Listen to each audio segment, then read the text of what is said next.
In sports, the scoreboard doesn't tell the full story, but Netflix does. Stories about dads who happen to be world-class quarterbacks and a battle for the heart, soul, and direction of the multi-billion-dollar business of F1. Whether you're a diehard fan or you're brand new, Netflix has the stories for every type of fan. You can watch these incredible sports stories like Quarterback, F1 Drive to Survive, Untold, and many more now on Netflix.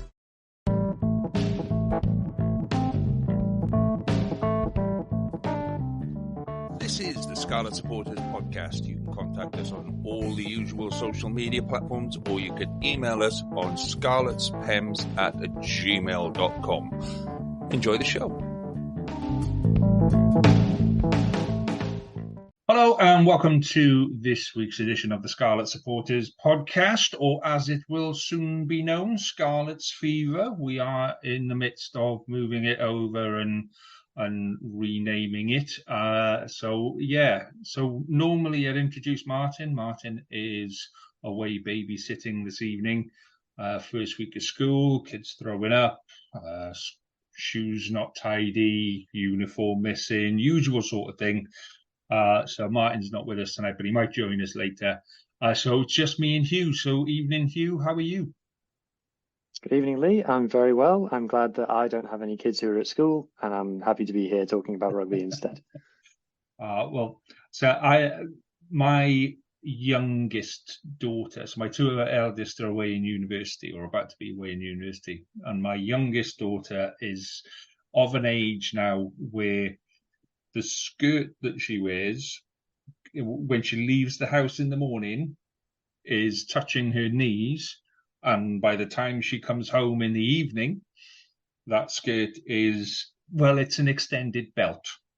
So we've had quite a few conversations already around that, and the appropriateness of wearing these bloody gym shorts and all of that. Yeah.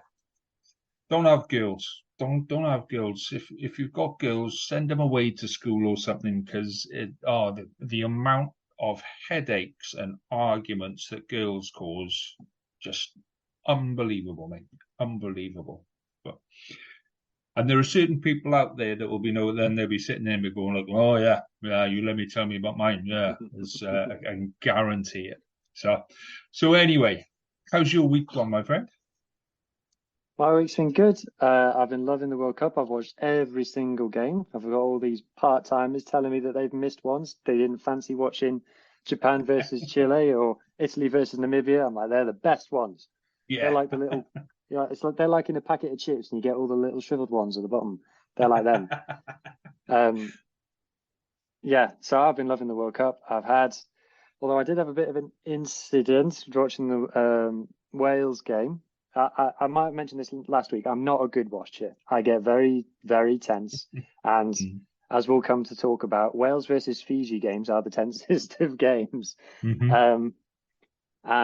So I was watching it on my own in the living room, and towards the end of the game, my girlfriend comes downstairs to come and sit with me to watch the last 10 minutes.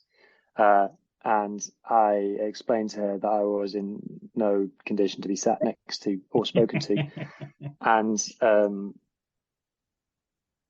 put it this, after the game finished, I had to go upstairs and apologise and promise that and promise that I would be less mean and touchy next time they play, which is fair. I shouldn't be so tense that I can't be in the same room as another human being whilst Wales are playing, but unfortunately it just happens. So I totally get that, mate. I'm exactly the same. And my wife will go, you do realise that they can't hear you the other end, just shouting at the telly and telling them that they've got a 3-man overlap. They can't hear you. You're here, they're in France. Like, yeah, but you do not see the overlap. And so then she did.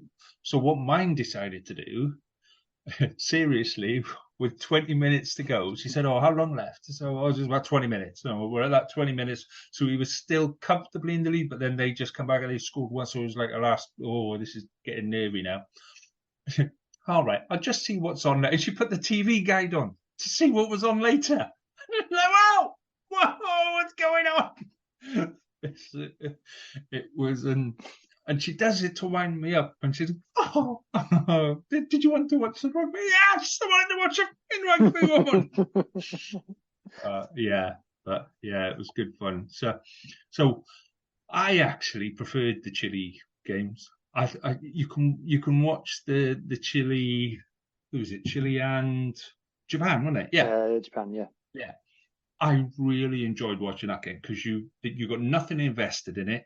Doesn't matter who wins, and you can just watch it and enjoy the rugby, can't you? You can just, this is easy. This is easy watch.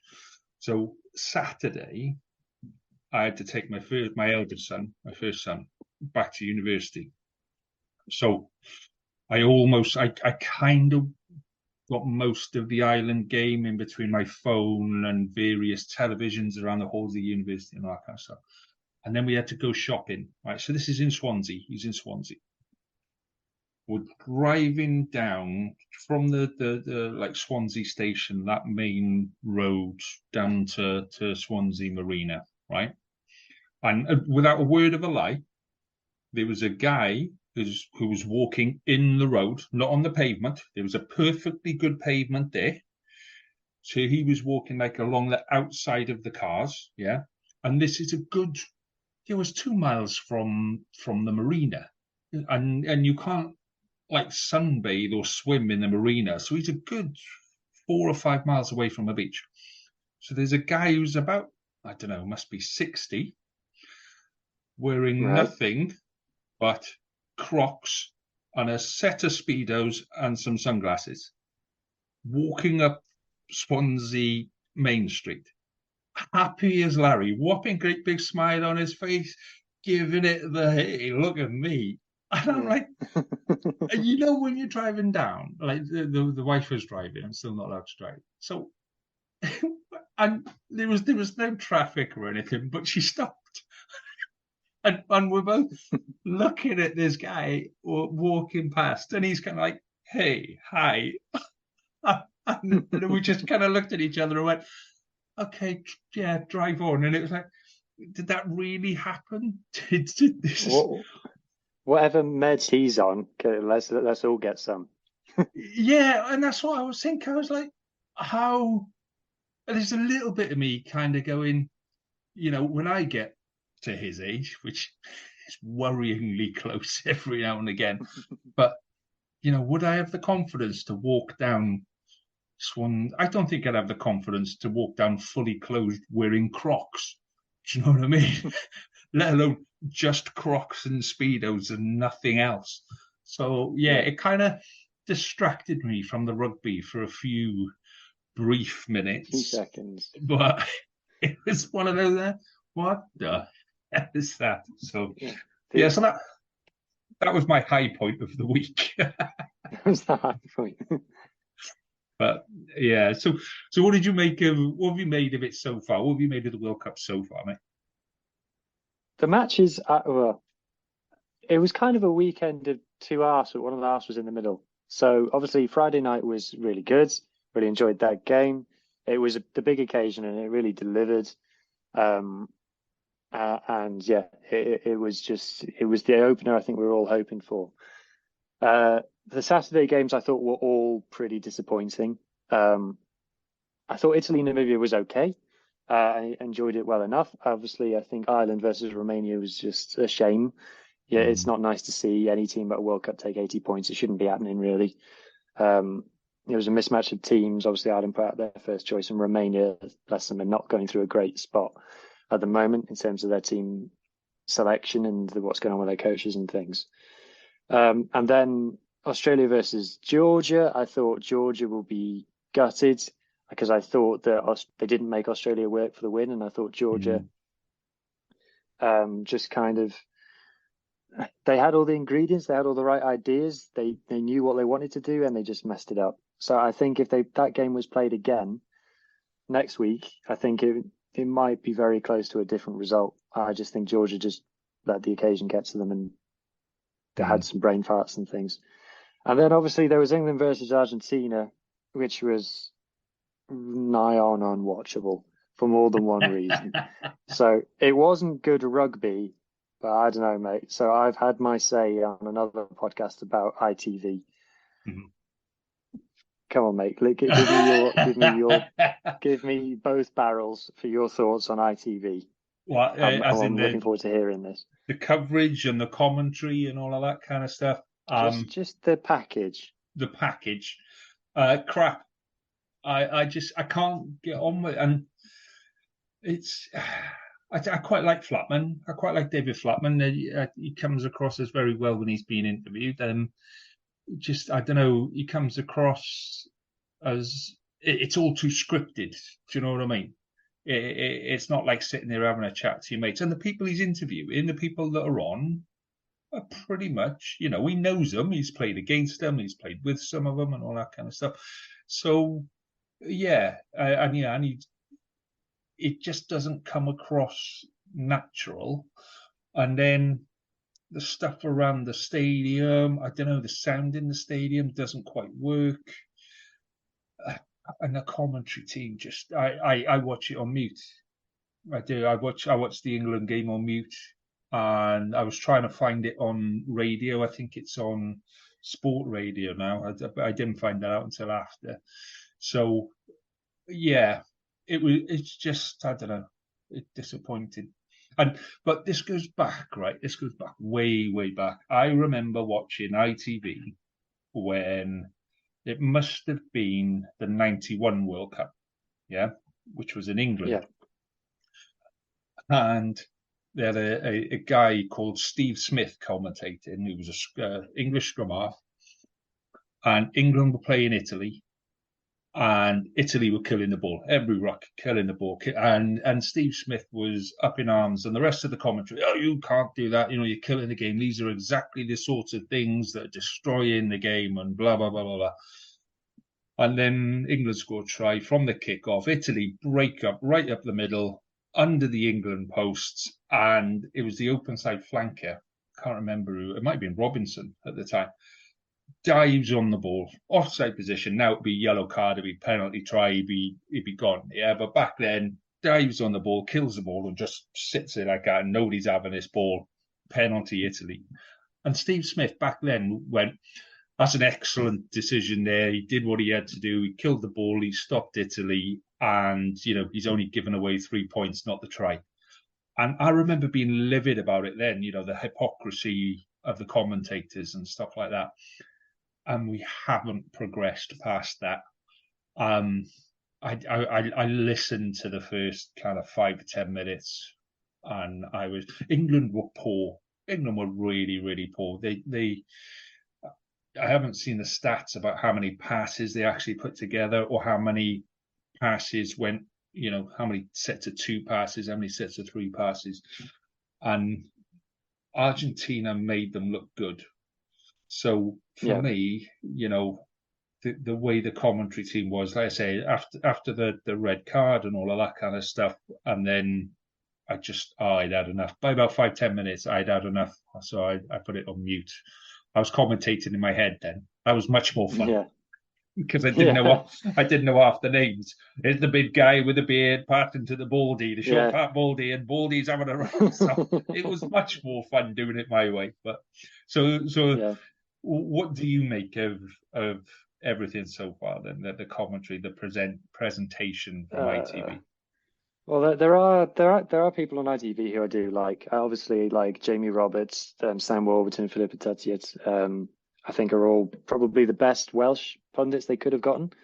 And obviously they're all pretty in touch with the game. Obviously Jamie and Sam have played at the highest level, and they know Gatlands, and it really comes across how intelligent that Welsh team must have been, the one that was winning all those Grand Slams. When you add into that the likes of Gethin Jenkins and John Fox as well, and players like that, how well spoken they are. And Alan Wynne, who has been doing very well over on Irish TV at the same time. But apart from that, I mean, you got the 2003 crew. You got Lawrence Dallaglio, who's managed to drag himself out of the local establishment to come and be on TV for a bit. You've got Johnny Wilkinson, who very clearly doesn't watch rugby. And like he is clearly retired from rugby and gone, that'll do for me, and only watches games that he's actually there commentating on. And then you've got the man himself, Cliff Woodward. Yeah. Just a long way past being able to contribute to a rugby broadcast. It's just not good enough. It's just lazy is the words that I used. I think they bid for the rights to host the tournament, broadcast the tournament. They got the rights for it. They booked the studio. They rang up the pundits that they always get on. You're free on these days, yeah? And they went, okay, job done. See you on the day of the recording. And that's some amount of the preparation and planning that they put into it. But it was the same for the Football World Cup as well. I mean, because they obviously share their rights with that, with the BBC. And everyone is like, oh, the BBC broadcast is so much better than the ITV broadcast.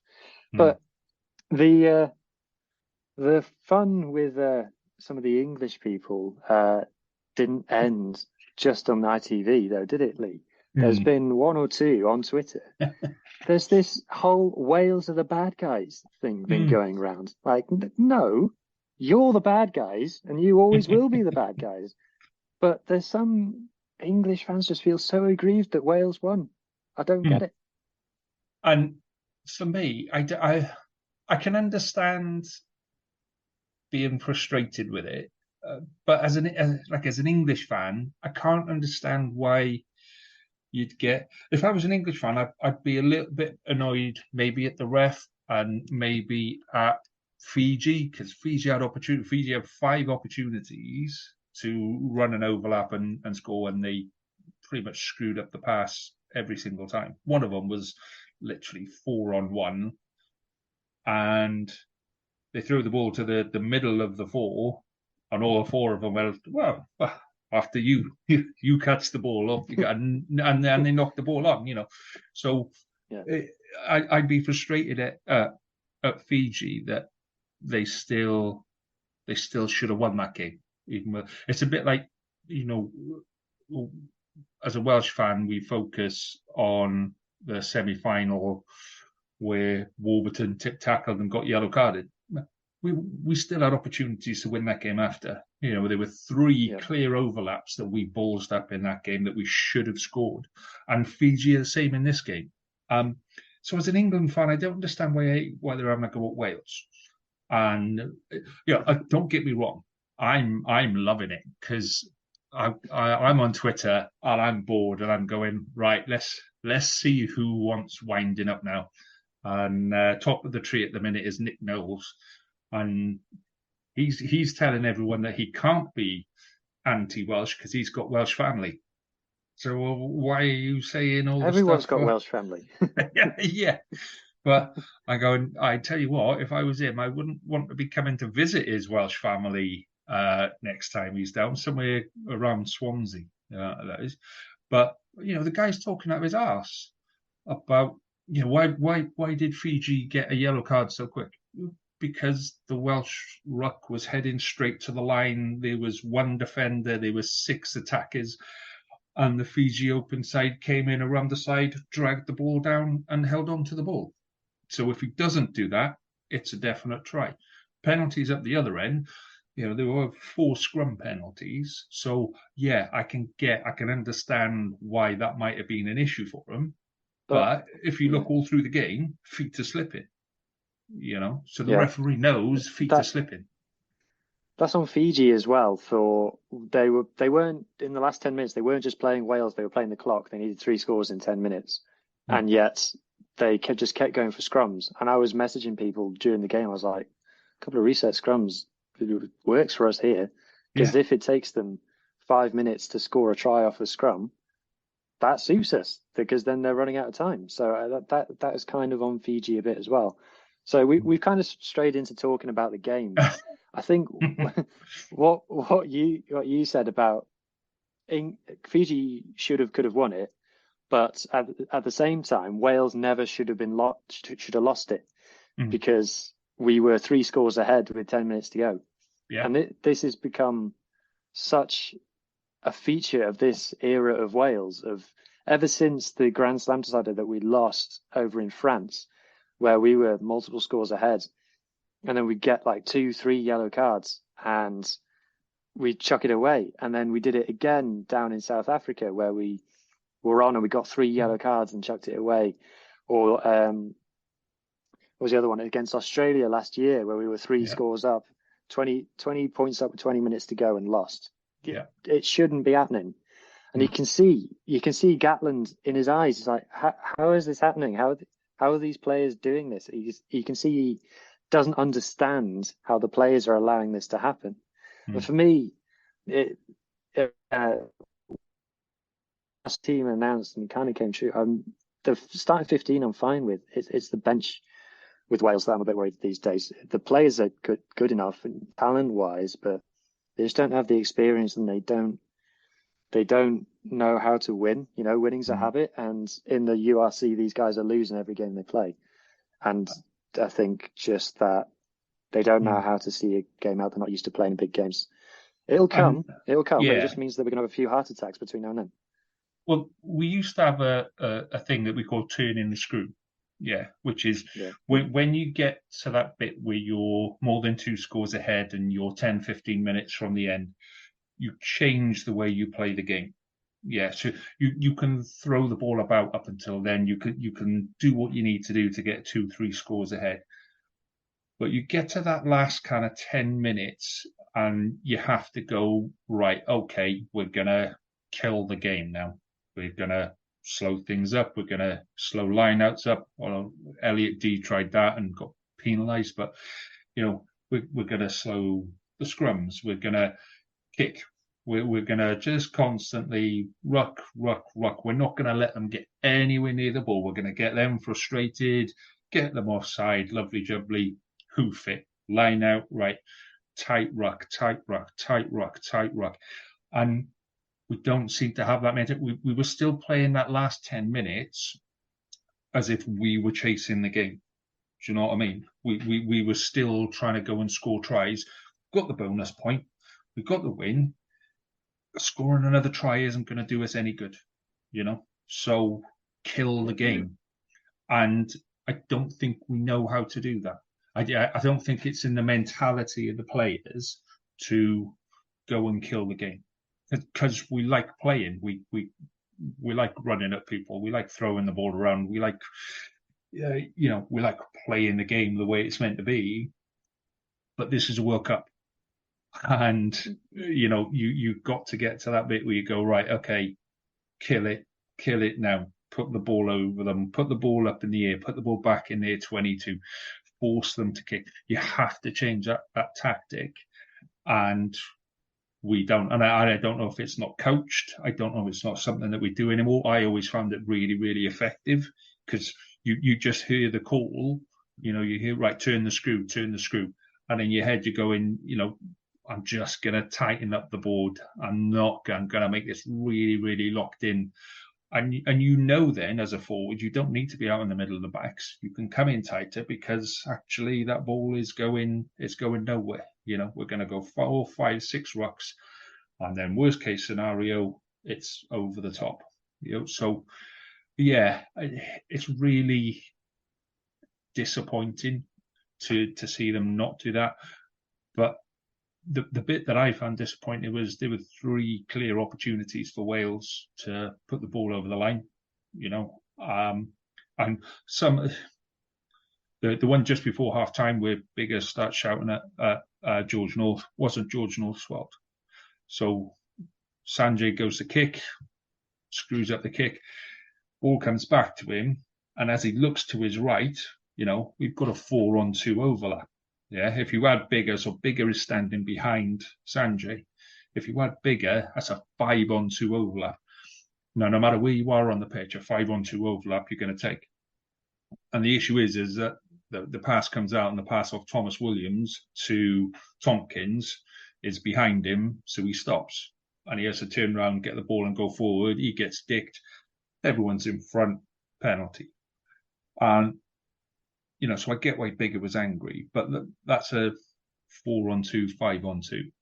a decent side runs that in and we score the try. Yeah. There was an instant in the second half where, again, we had a 4-on-1. We had Naikaivu, their 13 defence. So you had a winger. Yeah, so 1-to-1, you've got Zamet and their winger. And then Naikaivu defending 3 players inside him. Not a single one of those players committed him. Yeah. We went bang, bang, bang, bang. It went out to Zamet. I think it was Zamet. It might have been Dyer, actually. But whatever, comes out to the wing. The wing gets stopped because their winger's just defending 1-on-1, and their 13 has actually just run down a 4-on-1 or a 4-on-2 on his own. He's not even committed. He doesn't even need to commit to the ruck, you know. And if we're gonna progress as a nation, as a rugby team, that inside player just needs to take him, give and take. The stuff we teach at under 7s, under 8s, under 9, commit, give. You've then got 2 players, 2 of the fastest players on the pitch, with nobody in front of them and 50 metres to go. That ball's going in. So, yeah, and from a rugby point of view, there were disappointing bits in there where we could have actually kicked on and done more. But having said that, I thought that the tackling was just immense. You know, what did you make of Welsh defence? Yeah, I'd like us to not have be camped on our own try line with 5 minutes to go in a match. That would be nice. Obviously, they weren't taking any risks because of all the warnings and things. And they were very terrified of picking up. I mean, if we'd have gone down to 13, it would have been good night. But I thought, you know, it was a great effort, and it's that we're becoming a Gatland team again. Obviously it was the world record for most tackles in a rugby match. So to let the listeners in on some of the behind the scenes pre-production. So Lee asked me to look up some of the stats comparing this game to when Fiji beat England a couple of weeks ago. And I think the one that stood out to me was Fiji's big thing, and the thing that they're good at compared to all rugby teams, not just Wales, is post contact meters. They've got this tactic where someone big hits it up, and then a second guy comes in, latches, and drives forwards. So the tackle's made, the guy's strong enough to stay on his feet, and they make like double figure meters from a carry, which is super rare when there's been contact. So against England, Fiji were averaging out, I want to say, 3.1 meters per carry against England. Against Wales, it was 2.8. So we stopped Fiji a lot more effectively than England did. For me, that was kind of the difference. And it's kind of not what you kind of expect from us, because you think England's a big team and Wales is a small team, but I think we were more effective. I think Will Rowlands is one of the most underrated players in the world, not just Wales. I think he was phenomenal. He obviously made 27 tackles. He also got 4 turnovers.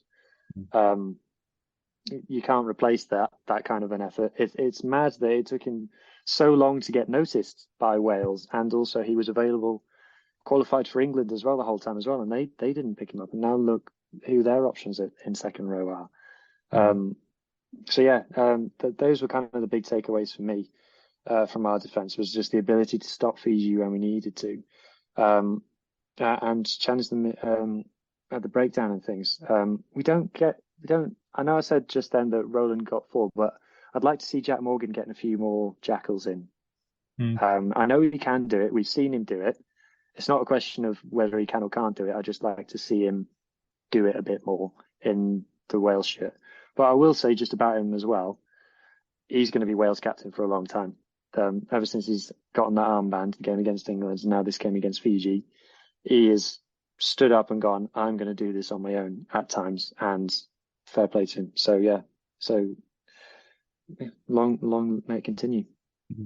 So was there a difference in the offloads then against England? Because this is where I felt Wales had really worked on in defence, and you can see it where we're double tackling, one of them's going low, and whoever's coming in up high is locking the ball, and that's why some of the stuff around the high tackles and this, that, and the other, actually, when you look at them, it's not they're locking the ball. It is a high tackle. It's a ball lock.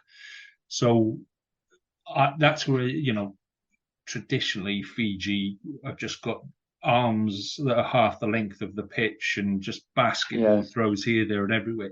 Did we manage to stop their offloads as much as I thought we did? So in this game, I think Fiji got 9 offloads versus Wales. They got 7 versus England, but there's context to that. First thing I'd say is that offload is a bit of a subjective one. Like you'll get different stats providers will classify an offload as slightly different things. If someone's down on the floor and chucks it up in the air, some people will count that as an offload, some not. So that's one thing. Second thing is, in the England versus Fiji game, it was raining, so they would have attempted fewer offloads. And then the final thing I'd say is that versus Wales, Fiji had much, much more possession than they did against England. So it was, I'll tell you now, it was 58% possession to Fiji against Wales, and it was only 45% possession against England. So actually, when you throw those bits of context in, the situation for Fiji to generate more offloads was much more there against Wales.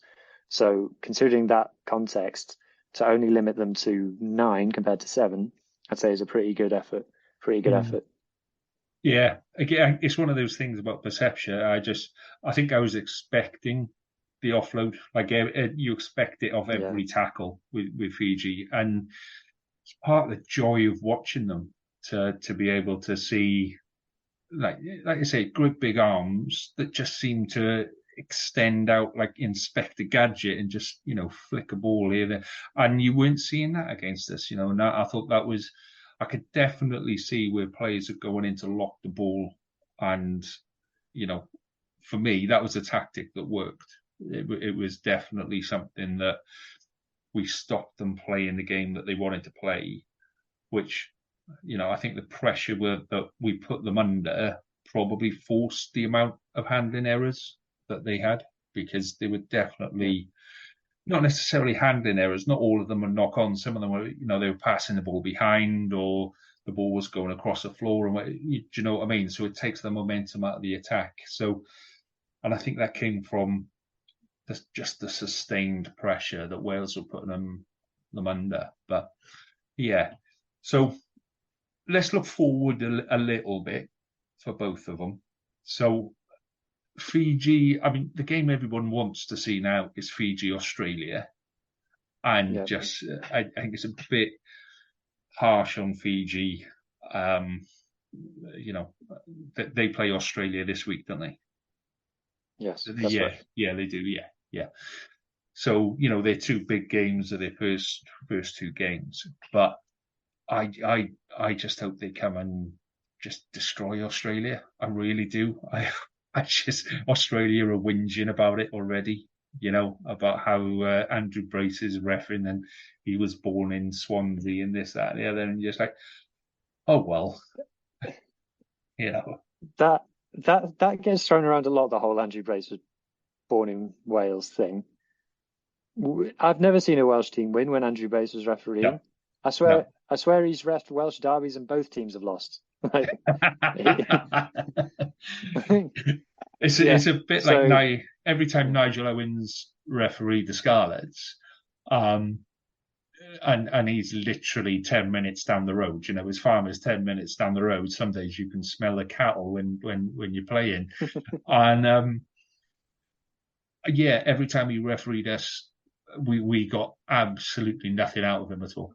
Nothing. And I think the same with Andrew Brace. He's so conscious that people might say, that there's a bit of favoritism going on there. So he goes the other way, But there's only one thing that Andrew Brace cares about, and that's the sound of his own whistle. You But said he's you the weren't same going to for- do referees. You said you weren't But he's going the to. same for everyone. I will give him credit, right? He's the same for everyone. He is not biased. Every game that he referees it in exactly the same way. So that's all you can ask. So if you're a team and you know you're going to play a game where Andrew Brace is the referee, you know what you're going to get and you can prepare for that. And if you come off on the wrong side of him, it's on you because you should have known what he was going to do. But yeah, so parking that to one side, basically their World Cup final now. I think the tier 2 nations generally have got a really bum deal with the fixtures. Like, obviously you have, because there's 5 teams per pool, one team gets a bye week, and in week 1 all of the tier 1 nations played and all the teams that didn't play were tier 2s. And then if you look at who's got 6-day, 5-day turnarounds, it's all tier 2s. And if you look at like Romania's fixture list, I know Romania are in a group of death, but they got Ireland, South Africa, Scotland, and then Tonga last. And then I don't think they have a break. They've got those 4 games back to back to back to back. So their fixture lists are unfair.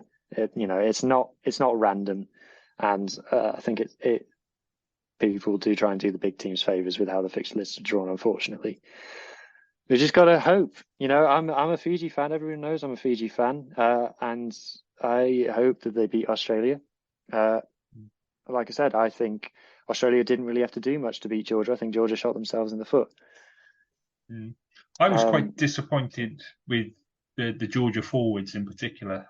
I was expecting a moustache off during national anthems to begin with. I was expecting them to stand face to face and go, "Ah, here is my moustache. Look at yours. What is this?" So the guy who has the best moustache, I believe I can say his name. Hang on. Gachichiladze. He didn't play, sadly. Yeah. So that was the end of that. I spent a lot of time in that game looking at faces and going, "Where's the one with the fancy moustache?" But yeah, I think I was expecting so much more with Georgia, especially with it being like a World Cup. There's been so much expectation around them. I was expecting a lot more from them. But they did, they hit Australia quite hard in certain places. There was some hefty old tackles going in. And yeah, I think the mindset that Fiji have will actually work in their favour. I think they'll quite enjoy going into this game to put it right, if you know what I mean. I think Fiji got nothing to lose. That's the thing. Fiji is if they don't win, they've gone home, so they're going to be giving it everything. Whereas Australia won't quite have that mindset. Australia know they've got a second chance, and that might make a difference. But yeah, I mean, it's going to be a hell of a thing to watch. Well, and they've got Eddie, which who knows? He might rest their outside half. We'll put a second row in or something. God knows what he's going to do. But yeah, I think everybody can now get behind Fiji and hope for some proper decent rugby from them. What I hope doesn't happen is the referee decisions take over again. And if you do go back and it's Andrew Brace, isn't it? Andrew Brace is. Oh shit! Yeah, sorry. Yeah, I thought I got confused. But I'm hoping that nothing happens to take away from the game, because it then just becomes a referee bash fest, and that's already what it is in England. It's referees are this, referees are that, and all that kind of stuff, and everyone hates England. Which they're right. Everyone does hate England. But if you're only just waking up to that now, I've got news for you boys. 1987 was the first World Cup, and it goes way back beyond then. So, yeah, I just hope that Fiji. I think the problem with Fiji is as Wales, when Wales were 15 odd points up, some of the tackles that were coming in from Fiji, particularly when we were attacking in their 22, were way around the neck. You know, they were swinging arms and all of that kind of stuff. Sanjay took a couple of massive hits. Tompkins just almost got decapitated a couple of times. Gareth Davis took one round the nut. You know, who else got? There was somebody else as well. Thomas Williams, when he came on, he had a high tackle against him. And you can go back and you can look at him and you can go, okay, yeah, maybe. But when Fiji were under pressure, their tackle height went up. They almost forgot the new style Fiji and went back to classic 90s, just hit anything that moves kind of Fiji. So I hope that they're enough, they're in control enough in that Australia game to not have that creep in. Do you know what I mean? And then I think we'll have a good game on that one. Yeah. So let's talk Wales team. Let's talk Portugal. Let's talk ourselves, because this is Friday, Saturday 5 o'clock, isn't it? I think this one is. Is it Saturday 5 o'clock? And then I had it down earlier as well. Anyway, Portugal. I'll tell you, I've got my own little tracker. Wales v Portugal, Saturday 4:45. 4:45. Okay. So I will say that the Fiji game, so I wasn't feeling well, so no beers and only half a tube of Pringles for the whole game. And, you know, I'm just saying that was a big improvement for me. But I'm surprised that I managed half a box of Pringles, because normally that would have been a three tube kind of a game, maybe more. So hoping that Portugal will be easier, and given the time of day, yeah, I can see that just being a single tube. That'll be a single tube, maybe a couple of beers as well. So let's have a look at selection. What do you make of the forwards? So we've got Dewi Lake in as hooker and captain, Nicky Smith and Dylan Lewis, Shunza and Jenkins in the second row, and then Lydia Falatau and Reffel in the back row. What do you make of the forwards? Well, the story about Portugal is that the pack and things is not their strength. That's not what they're about. They're much more of a flair attacking team. So that makes me less nervous about how the scrum might go. I actually think this is going to be quite a scrappy game, and I can see a lot of scrums going down and being reset and things. I think it might not be that great to watch, but, you know, when it's your team, you don't really care about what it's like to watch. You just care about winning, so that's okay. So, yeah, I think obviously seeing Shunza play in the second row, where he's mostly been used as a 6 up until now, tells you why he was taken. I think it was between him and Plumtree, wasn't it? And obviously Plumtree got the injury next to Jenkins. But he played second row with Jenkins for a long, long time, all the way up through under-20s, and he started in Exeter as second row with Jenkins. The first game he played, he was second row, and then he moved into the back row. So it's not a new combination, and he's more than capable of playing there. So I've seen a few people saying today, why is Shunza in the second row? Because that's his natural position. Yeah. That's where he started. So, sorry, carry on. Yeah, physically, if you look at his profile, he's much more like a second row than a back row. And then you got, obviously, Lydia and Raphael going in there. Fine, nothing really to talk about there. I think Falatau's clearly being played into form. So they just get minutes in him. Same. We'll come on to the backs in a minute, but I'll be saying the same thing about Anscombe. It's about getting him fit. So I don't know. We should be able to get the upper hand on Portugal in the forwards. Obviously, this will be Portugal's first game. But yeah, I can just see it being a bit scrappy. Hopefully, with that relationship in the second row, the line-out goes okay. But I think, I'm reminded of all the games back in Gatland's first era when we'd be playing Tonga or someone, and he'd put out a second string team, and we'd win, but it would be like 15 points to 10 or something. So I think we'll score a little bit more than that, but yeah, I think it might be a bit rough around the edges, shall we say. Yeah, and I think it kind of reflects some of the depth that we keep telling ourselves that we've got depth, but when you bring some of those players in, it doesn't work. And I think that's, like I said, so we got Thomas Williams starting at 9 with Anscombe. And yeah, what happens if Anscombe has a howler? What happens if Anscombe gets injured in the first 10 minutes? I know we've got Costello on the bench, but do you know what I mean? The whole experiment, the whole idea of him coming to the World Cup just goes up in smoke, Halfpenny at fullback, I think it's probably a good call. I think, with all due respect, this is the kind of level that he's at now. So, well, I don't know. I think Lee's got a chance of getting into the first team, as it were, because I think Sanjay made a couple of mistakes in the Fiji game, and you could see he was in the final play. You could see he was kneeling down behind the ruck. He was clearly done. Yeah, and obviously Lee, when he is fit, his physical attributes are like one of his main things, and I think he's just with the kind of the mental rugby, when Gatland came out and said, "Oh, we made some dumb decisions," I think Lee doesn't make dumb decisions. He always does the right thing. Some people call it, he plays safe. I call it he doesn't do the wrong thing.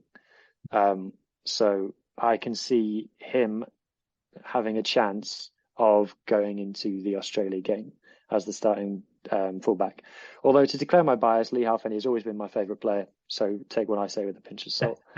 But yeah, I think for me, the talking about playing players into form, I think that's what's happening with the centre partnership as well. Yeah, with Williams and Grady. I think Gatland is going to be, after this World Cup, he's going to be looking for a new centre partnership, and he's eager to see if this is going to be the one. I don't know. I think Grady has got everything that a man needs to be an elite level rugby player, but I don't think he is an elite rugby player yet. And I think Gatland is just thinking, I'm just going to play him until he becomes good.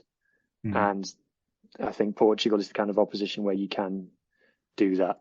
And then obviously Reece Zammit and Dyer on the wings, can't go wrong. Yeah, I think the centres is, and I've said this consistently for the last 2 years, George North is not an outside centre. He cannot defend at outside centre. And as much as we try and play George North there and hope that he somehow works out, this is how I defend at outside centre, it's not working. It just isn't working. Even that last minute of the Fiji game, the reason Fiji broke from the halfway line into our 22 is because George North got caught inside. The player went round the outside him and offloaded, and then, at international level, that's 20 metres taken out of you, you're into the 22. Is Mason Grady going to be tested in the same way, against Portugal? I hope he does. I hope they run at him, and I hope they do us a favour and kind of challenge him and see, can he adjust his line? Can he move around that back line? Can he defend at 13? Because I say, going forward, the guy is 6'5" and 16 stone, isn't he, or 17 stone, something stupid. He's like bigger. that. He's heavier and taller than Jamie Roberts. Yeah. So if you're Portugal 13, you're going, oh, boys, I'm going to need help straight away. You're going, I'm going to have at least one of the back row with me every single time. Otherwise, he's going, there's a famous incident from my playing career, and it was schoolboys. We used to, every Christmas, we used to play, the senior team used to play against the old boys. And one of our old boys was Rob Appleyard, who'd left a couple of years before and was at the time playing for Swansea, was on the edge of playing for Wales, sort of a thing. And he was a nutter when he was in school. So I still talk to Rob, so I still, you won't mind me saying that. He was a complete nutter. And so we played the game, and off the back of, I was meant to be marking him. He was in the centre. So they win the ball off the back of a line out, and Rob's coming full pelt. He goes round the outside of me, and he's running at our outside half. And now our outside half is a tiny little guy called Stevie Mitchell. And Mitchell, we just went, nope, there you go. And he literally stood there and just went, through you go, off you go, Rob. I'm not touching you, mate. And if I was up against Grady, I think I'd be doing something very, very similar to that. Because I wouldn't want to go up against him. You need, and so is him and Williams, Johnny Williams, similar players, and I think this is why George North is actually starting to work really well with Tompkins, because they're very different players. Tompkins does all the work, and George North knows how to run a line. He knows how to look for a gap because he's a winger, not a centre. So he knows how to pick a gap. He knows how to run through it. So those two kind of contrast and work really well in attack. With Williams and Grady, we've got two very, very direct players, So, I think we know, don't we, that the best 13 to play with Williams is Joe Roberts. Yeah. But sadly, he's not there. I will say though that Portugal's captain Appleton, their 12, is probably, when I've watched them, he's the player who stood out most to me. He's a real leader on the pitch, and he won't be scared. He'll see it as a physical challenge and be like, yeah, run at me, come on, this is what I want. And he's a great player as well. So if I'm not encouraging people to gamble, and I'm not giving financial advice. My favourite for a Portuguese player to score a try would be Appleton. Okay. So let's quickly just run through the bench then, because like you said earlier, this is where we're vulnerable. So we've got Elias, Domachowski, Francis in the front row, Beard, Basham, Gareth Davis, Costello, and Josh Adams. I'm expecting Gareth Davis to come on really, really late, and Josh Adams, if they come on at all. I can see both of those being held back to 5 minutes to go, if that. I'd like to see that front row get a bit more of a run out, in all honesty, and I'd like to see Tane Basham on the pitch. So, and Costello didn't really get much ball on Saturday. No, he didn't really get much of a chance. I think Gatland wanted to keep Bigger on the pitch because Bigger was clearly injured with his back, but he wasn't ready to chuck Sam in. So I'd like to see Sam get decent minutes. Hopefully the team is still a recognisable rugby team at that point, and we've not got like scrum halves playing on the wing and wingers playing in the centre and things like that. I think you're right. I think Josh Adams will be. I don't know if he'll come on.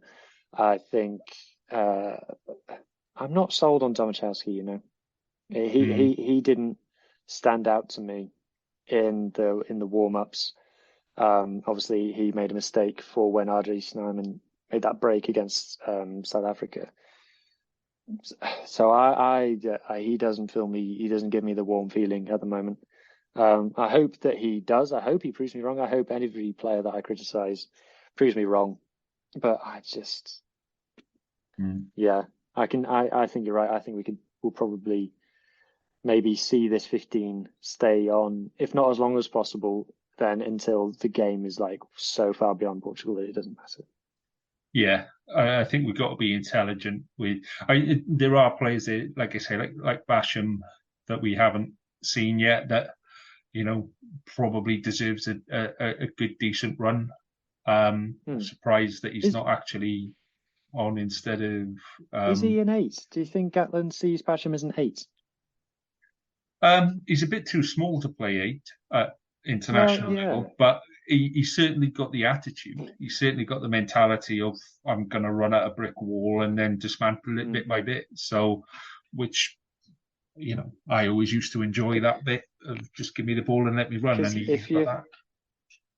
if you are analytical to the point of being creepy like me, and you plot all of the players' weight and height on a scatter graph, and if you do all international number 8s, Basham is like over here. Like, he is not, his physique, his height and weight is like so far away from every other number 8, and yet he's one of the most effective ball carriers that we've got. So it busts the myth that you need to be big to be a good ball carrier. It's far more technique driven. I like the way you say, if you were to plot them as if you haven't, as if you've not spent hours and hours Stay tuned. research. Stay tuned. There's just whole rafts of stuff waiting to come out.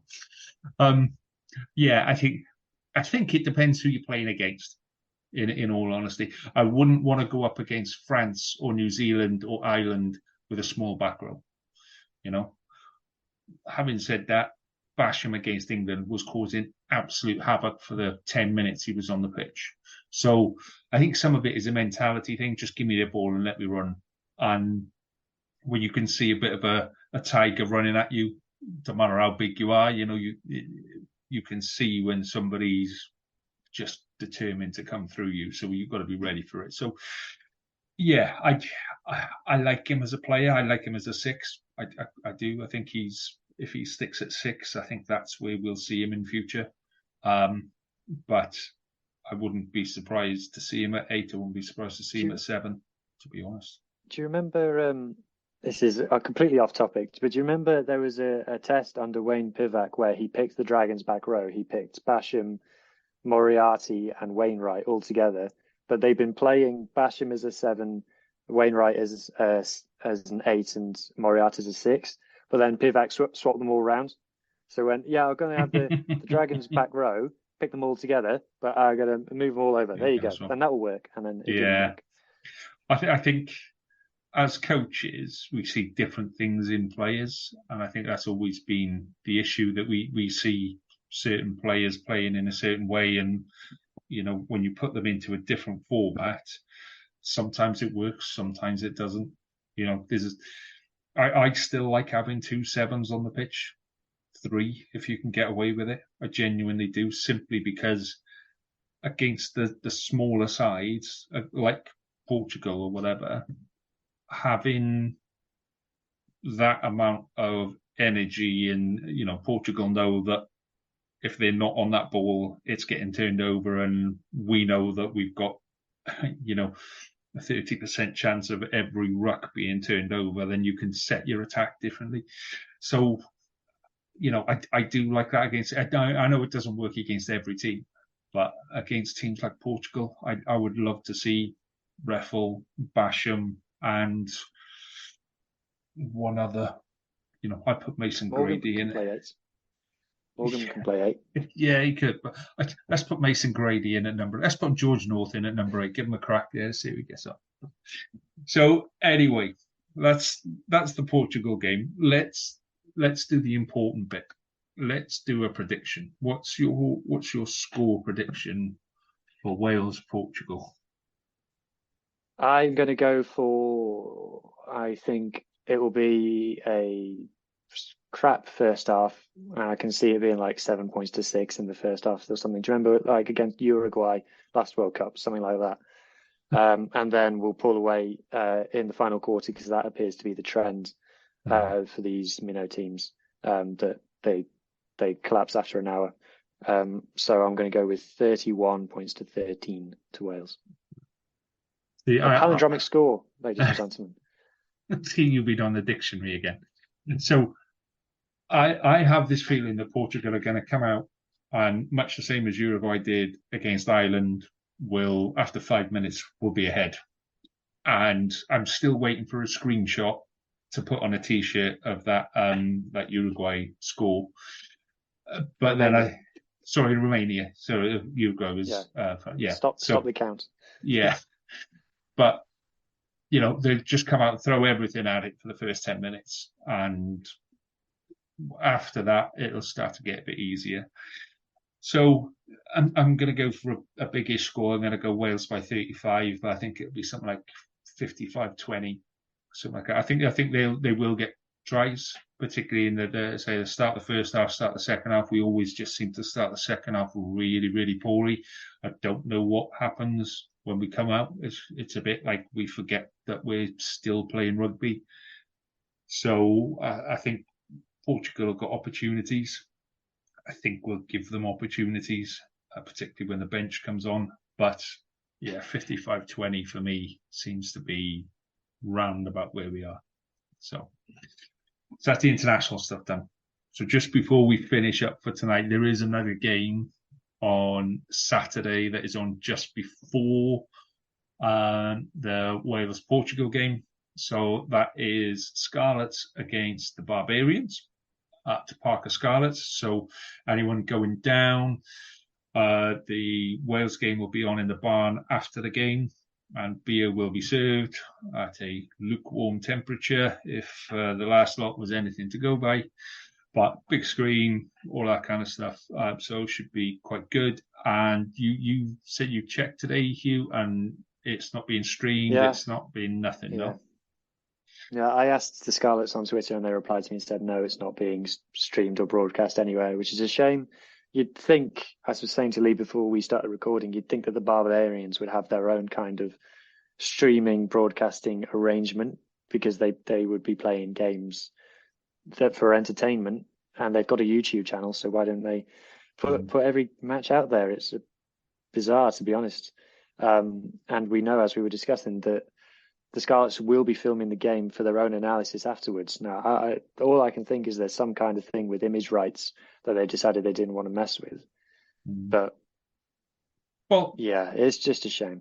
Scarlets signed up last year to this recast platform, which basically uses the feeds off the analysis cameras. No commentary. It's literally you just watch the game. And they put one pre-season game on there, which I think was Leicester. And that was it. Never heard it mentioned, never done anything. It's there. You know, you could have all the under-18s games on there. You could have Scarlets East, Scarlets West, because they're all filmed. Could all be on there. You could put training sessions. I watched that Leicester game. What, you I remember watching it. No, what? I watched it on the stream. Yeah, and I did. Yeah. And I just remember the commentator, the co-coms guy, was one of the Leicester squad players. Yeah. And he's one of these typical English rugby lad. And he was going, oh, it's a tremendous effort from the boys, tremendous defence, tremendous effort. The Scarlets aren't getting anywhere around us. Oh, the Scarlets have scored. Right, yeah. We won that. Did we win the game? We beat them. Yeah, we beat Leicester. Yeah. Leicester won the title that year in that Farmers League they call the Premiership. Yeah, and then we decided to not play for the first half of the season and then only kind of switch on around about Christmas time. So anyway, the opportunity is there. And if they're looking for commentators, you know, me and you available, mate. What can I say? Yeah, we will only cost a couple of tens of thousands of pounds. So just bring us up. I think bring us up, guys. We cost more than that in being sued for swearing. Apologies. Sorry about that. There's a on, really on the Saturday, Lee and Hugh will be commentating, and on a Sunday, Lee and Hugh will be apologising. Yeah, there's a really funny one from an Irish podcast where one of the guys on the Irish podcast was he was literally taken off a podcast and said, "Do you want to come and do commentary?" And he said, "Yeah."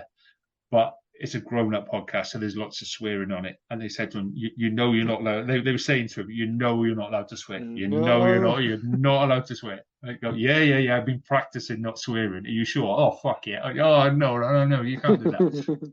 So he went on the thing, and literally 5 minutes in, whichever team it was like his team scored, and he went, "Yeah, fucking come on!" And you can just read the commentators, co-commentators going like, "No," and they went, "Ah, shit, sorry, I swore there." And it was just like, you can't even get the apology right without swearing. So I could see it being like that. Anyway, so what were you expecting the Barbarians game? We know Rob Evans is playing. We know Aaron Shingler's playing. We don't really know much else. So the Barbarians have been playing a couple of games against English opposition, and they've been going well. So their squad is mostly made up of Australians. So I guess the name you might know will be James O'Connor. So Australia A have been playing this summer. They've been filling in warm-up games. Tonga played them, and I think Portugal played them as well. And it was the stat that was going around was that Australia A had more caps than Australia, because they had Bernard Foley and James O'Connor and things. So James O'Connor will be playing. You might remember him from playing outside half for Australia against the Lions in 2013. It's unbelievable. He's still baby faced. You wouldn't believe that it was 10 years ago. So I think he'll probably be the most famous player apart from Rob Evans, Haverfordwest's Rob Evans, and Hendy's Aaron Shingler. I think I'm looking forward to seeing if the Scarlets go full strength, because we don't have that many players in the Wales team these days. So we could be 75% first choice for this game. I think it was Simon Thomas tweeted out that Plumtree's going to be fit, and that Johan Lloyd's going to make his first appearance. So you would expect. Do we know if Ken's fit? Don't know. I would expect it was a back flare up, wasn't it? So I would expect him to be, if he's not on the pitch to start with, he'll be on the bench. I would expect. I'm expecting to see some of the players that we wouldn't necessarily have seen consistently last year. I mean, there's been a lot of change around within the squad, but there are certain players there, front row and hooker in particular, that we need to nail down the second string, if you're with me. So we know, you've got Wyn Jones, you've got Ken Owens, and Samson. Who else? Yeah. Hey, we might see Samson Lee back, because he was back training at the end of last season. Imagine turning. Yeah. So, we might see that kind of front row. Imagine turning up to Barbarians game when you're up against Wyn Evans, Ken Owens, and Samson Lee, and you're like, "Oh Jesus, I'm going home, boys." Rob Evans turning up. We might have the new lads, Craig in the second row, Alex Craig in the second row, the Scottish lads, maybe alongside a couple of other more established second rows. One of the Jones folks. Yeah, one of the Jones. Or how many of the Prices still around? I think they are, aren't they?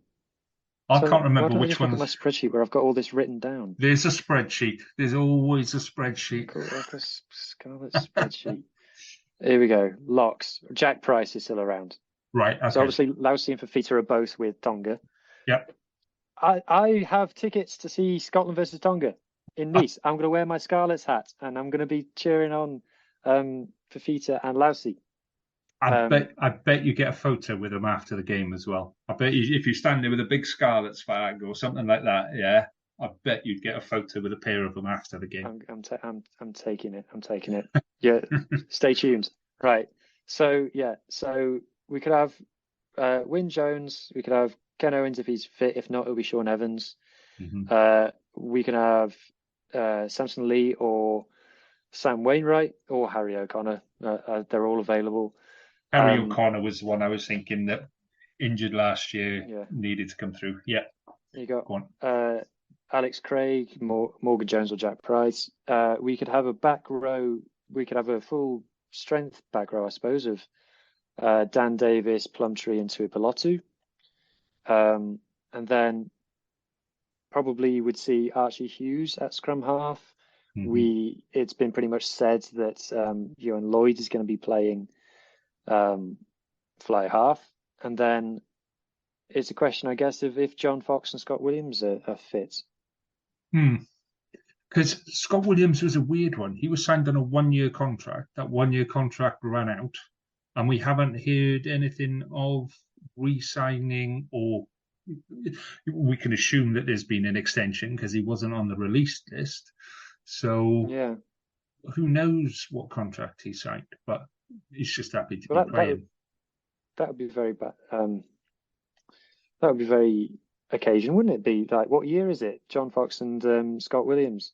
Yeah, be interesting. Anyway, so and then we can have a back three of McNichol, Combier and Steph Evans, who, due to the number of Evanses in my spreadsheet, we don't have just more than one Evans. We've got more than one S Evans. So we've got Sh Evans and St Evans or Saint Evans, depending on how you read it. Rogers is back as well, isn't he? Rogers is there because he didn't get taken by Wales. And Matthias, we haven't spoken about, and Joe Roberts. And Hardy. So there you go. Yeah, so Hardy. That could be quite definitely in the back line. that's a definite strength in the back. I'm actually just looking forward to Plumtree just turning out in Scarlets colours and giving something. So it sounds like it could. Presumably, yeah. Yeah, go on. I was just going to say, can you get banned from a pre-season game? Yes and no. Depends what you do. Yeah, it depends who's who's authorised the game and under what kind of setup. But why? Who are you thinking? Well, it's the Scarlets, Lee. We're going to get a red card. That's been the whole thing about this whole like red card palaver in England.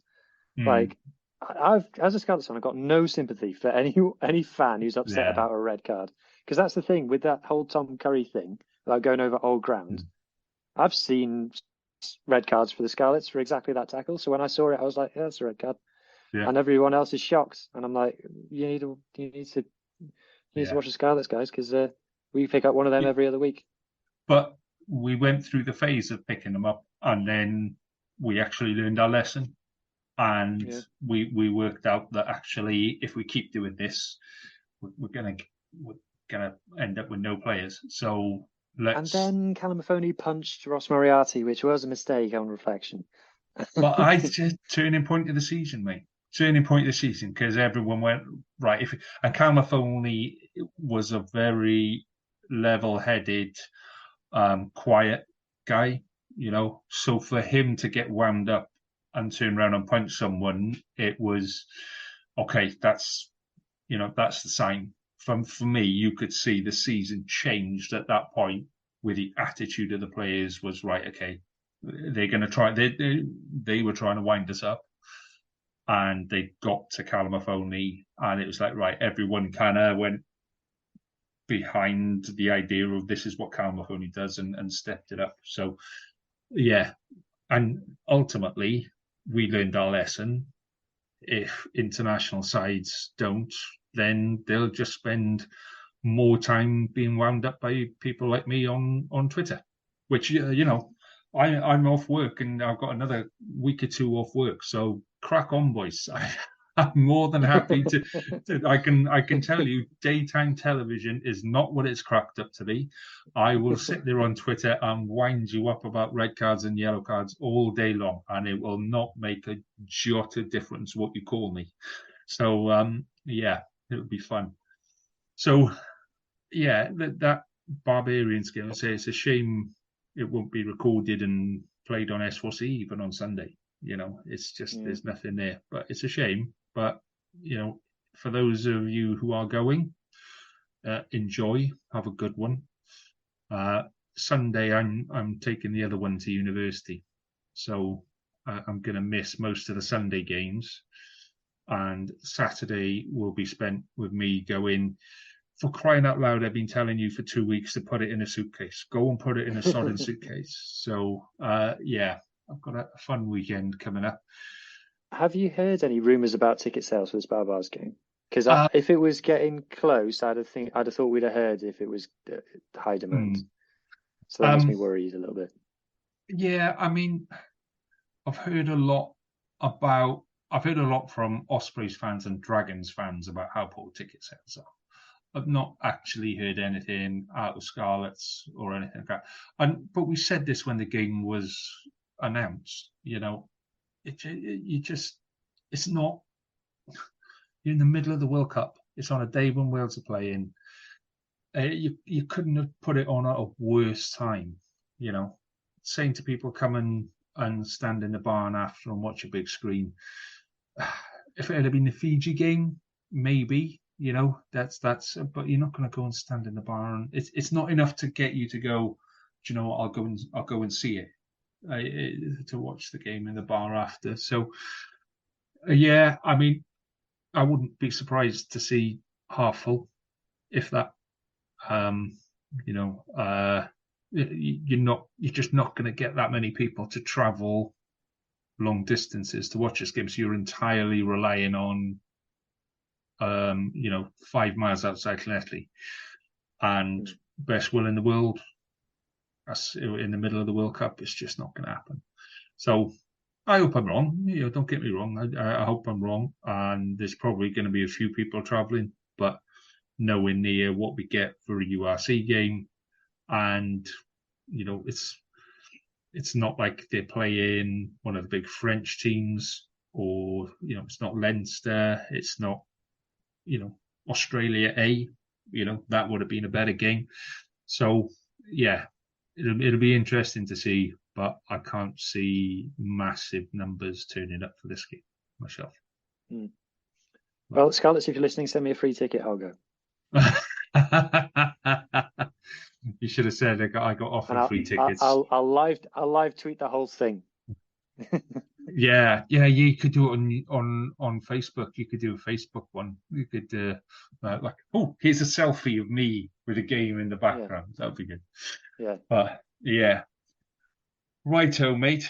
We are that. So for those expecting the community game ones, we'll do them later in the week, and might just be me running through the list of games, or me and Hugh, or me and Martin. But we'll work them out and we'll put them up before the weekend as well. There were some really good games last week, really big scoring games. There was one game that I think it was over 80 points. It was something like 50-30, something like that. You're just like, that's the kind of game you want to go and see. The game, you need a pad to write down what the score is, and you need to be really detailed and stuff. But so yeah, we'll put those out later in the week. And just as another one, so you'll find this on YouTube, on our YouTube channel, and you will also notice a couple of changes to what we do over the coming weeks. Like I say, we're going to be covering Scarlets Fever, just because it's a nice, cool name that Hugh chose. And we'll be moving over to a platform called the Sports Social Podcast platform, which will make absolutely not a jot of difference to listening to it, except there'll be a couple of adverts at the start. And those adverts just help us to buy Martin a better Wi-Fi system, is I think what we need to do. Because every time we do this with Martin, he drops out at least 3 times. But so yeah, all of those things are coming. And if you listen to the Rap podcast as well, then you will know that we're going to do a live YouTube live podcast as well. So you'll be very welcome to join us for that. And if you follow us on Twitter as well, you will also know that we are setting up a couple of other podcasts for basically doing what we do for the Scarlets, only Ospreys, Dragons, Cardiff. And the one that most people, I think, will be more interested in is a Welsh language podcast as well. So that'll all be sitting under the Rap Family banner. So, yeah, the family's growing and doing very well. I think that's the end of it, Hugh. I got all the way through. I've been 2 years I've been going on, Martin. I think that's the end of it, Hugh. I think we're done. I don't think I've got anything else that I need to let people know about. So we'll do it all again next week with Martin, hopefully. Yeah, good luck for the Portugal game. Enjoy it. Let's hope it's nowhere near as stressful as the Fiji game, and you don't have to apologise to anybody after. I will try and limit myself to 1 tube of Pringles, and the world will be a happy place after that, mate. Yeah. Right. All right, good stuff. All the best, mate. I shall see you again next week, and we'll do the same thing again. Enjoy your rugby, bud. You too, mate. Cheers. All the best.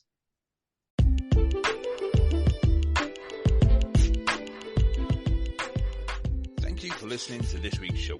Please subscribe and share, as it really helps to grow the Scarlets family. You can contact us in all the usual social media platforms or on scarletspems@gmail.com. Join us again next week for more of the same, and in the meantime, enjoy your rugby. Sports Social Podcast Network.